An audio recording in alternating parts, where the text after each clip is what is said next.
নিজের চোখে দেখা। কিছুদিন আগে একটা জানাজা পড়িয়েছে, খোদার কসম করে বলছে 6:30 ইন্তেকাল করেছে। হসপিটালের বিল দেনেওয়ালা নাই, 4 সন্তান। অ্যাম্বুলেন্সে ঘরে ঘরে আসবে, 1000-1200 টাকার বিল দেনেওয়ালা নাই। কি বুঝলেন? ক্ষণস্থায়ী দুনিয়া।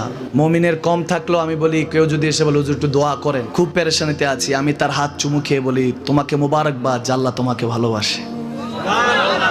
পেরেশানি তো মালিক দেয়, এই জন্য এটা রহমত মুমিনের জন্য। পেরেশানি দেয় যখন ফেরেশতারা বলে আল্লাহ চাইতেছে টাকা পয়সা চাইতেছে, বলে এটা কি?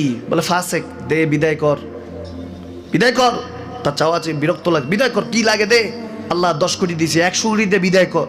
মুমিন যখন চাইতে থাকে আল্লাহ আমাকে কিছু লাগবে, যখন একটু করে চায় আমার মাটাকে সুস্থ করে দাও, বাবাটাকে আল্লাহ আমার স্ত্রীকে, আমার আমাকে একটু তৌফিক দাও, চাইতে থাকে মুমিন। আল্লাহ বলে যখন ফেরেশতারা দেখে মুমিন চাচ্ছে, দেরি করতে পারে না, তাড়াতাড়ি খাজানা নিয়ে দিতে নেবে, আল্লাহ বলে রাখোস না।